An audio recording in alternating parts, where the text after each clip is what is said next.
Au niveau de l'équipement, la technologie a beaucoup évolué ces derniers temps, et heureusement. Donc je vais vous montrer un petit peu l'équipement qui est fortement conseillé, qui est adapté à l'effort de course à pied, et puis les équipements qu'on utilisait il y a encore quelques années de cela, mais qui sont à bannir. Alors par exemple, j'ai retrouvé ce t-shirt qui pourrait être collector, puisqu'il correspond au cross de Lyon républicaine des années 2000.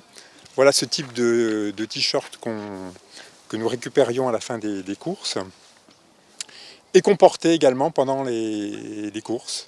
Donc c'est du coton. Le coton va s'imbiber de l'eau, de la transpiration, et donc eh bien c'est pas bon du tout. Les sweats à capuche qu'on voit beaucoup, notamment avec les jeunes, voilà, c'est à la mode, c'est dans les rayons fitness. Même principe, on est en coton, donc ça ne facilite pas l'évacuation de la transpiration, donc on va éviter bien évidemment. Les vêtements qu'on va plutôt utiliser, donc on est sur le principe de vêtements respirants et de vêtements isolants en fonction de la température. Donc respirants, vous voyez, légèreté des t-shirts, vous voyez, aérés, qui permettent donc effectivement l'évacuation de la transpiration et qui permettent de garder le corps bien au sec. Là, on est sur une gamme supérieure puisque ce sont des vêtements qui sont également isolants, donc qui protègent également de la température extérieure. Donc on va utiliser pour des températures inférieures à 10 degrés. Le coupe-vent, bon, comme son nom l'indique, en temps de pluie ou de vent, donc on va utiliser ce type de vêtements. Donc là on voit bien les petites aérations qui permettent, je vous disais, l'évacuation de la transpiration. Pour le bas du corps, short,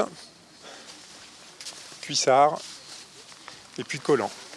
Donc vous allez me dire comment est-ce qu'on choisit, c'est en fonction de la température extérieure. Donc on est plutôt sur du court, vraiment quand on va être au-dessus de 10 degrés.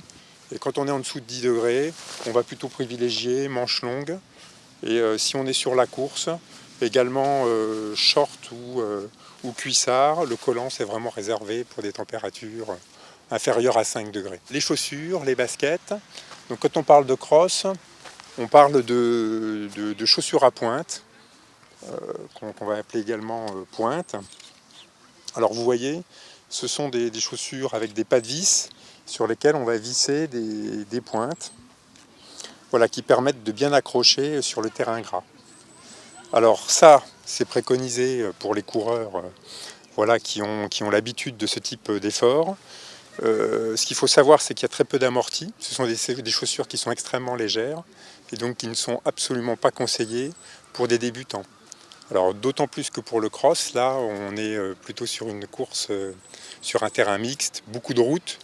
Donc ça, c'est pareil, on oublie pour la course du 15 novembre. Donc on va privilégier plutôt des baskets tout terrain, trail, avec des modèles plutôt de type universel. Autre petit conseil par rapport à l'équipement, pas de tenue neuve le jour de la course. On va aller courir avec des baskets qu'on a utilisées à l'entraînement, on va courir avec des vêtements qu'on a déjà mis à plusieurs reprises.